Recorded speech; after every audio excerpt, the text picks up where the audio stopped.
1 out of 7 Americans are infected with a deadly virus that has caused the death of almost 675,000 Americans.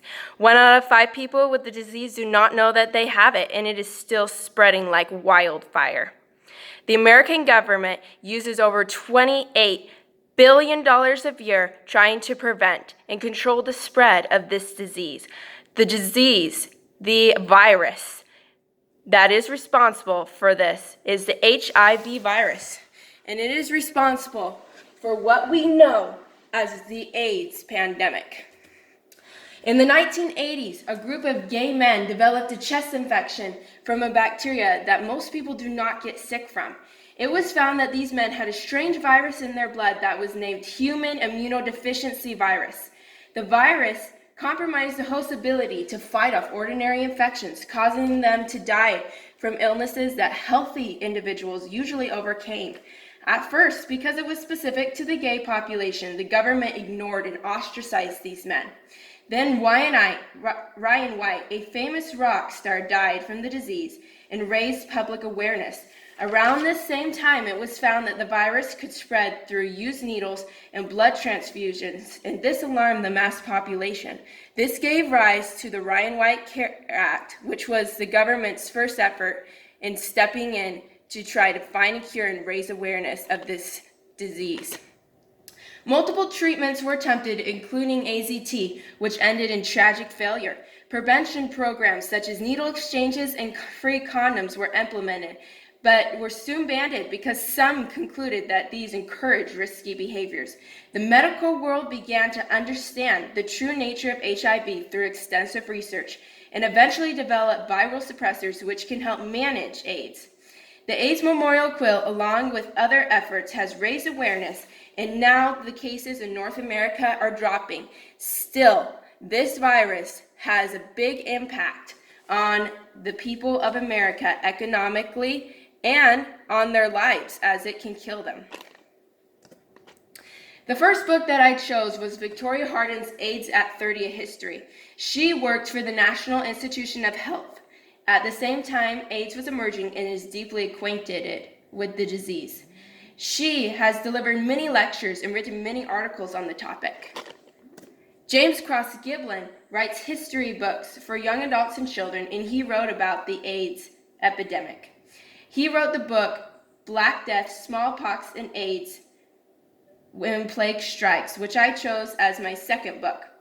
Some differences of the two books is that Hardin describes the AIDS virus as a pandemic, while Giblin describes it as an epidemic.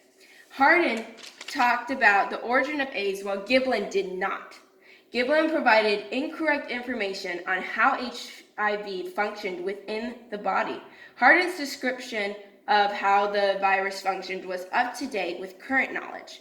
Giblin described that AZT worked for some people, while Hardin described that it was completely useless.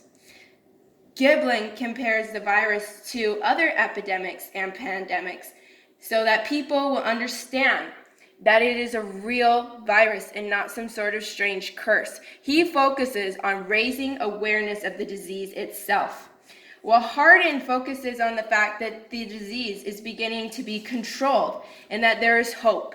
She also raises awareness of many new treatment options.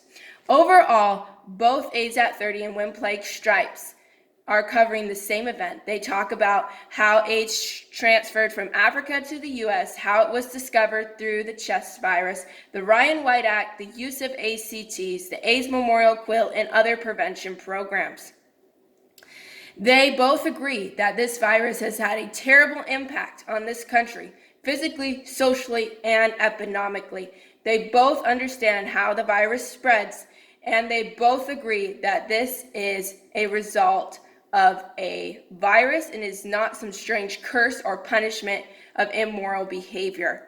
They also both agree that this is a virus that can affect anyone, and it is not just something that drug users or people in same-sex relationships contract.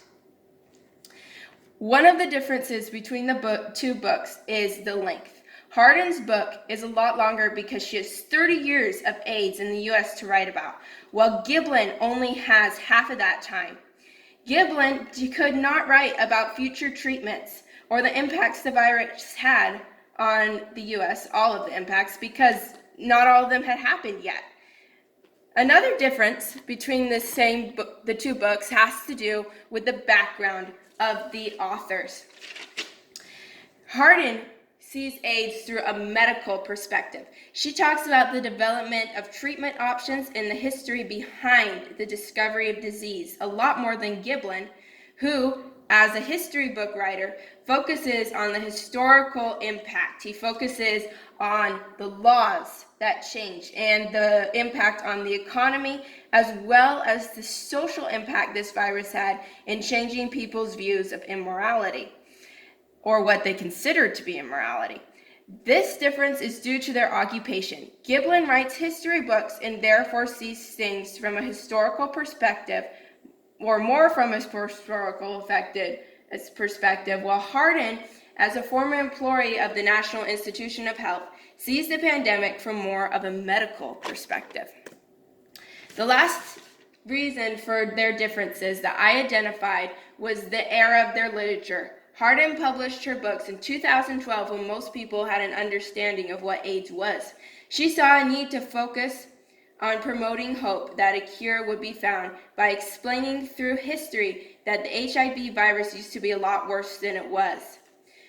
Giblin wrote his book in 1995 when many people did not understand AIDS. His focus was on comparing HIV to other epidemics to show that the epidemic was from a disease and that it was not a curse. The era of literature also explains why some of Giblin's viewpoints, like his description of the function of the virus and his view that it is an epidemic, not a pandemic, are incorrect. He simply did not have all the information Hardin had in her books. Overall, AIDS is still a silent killer of America. With no vaccine or cure, deadly effects are yet to come. What will you do to overcome this pandemic?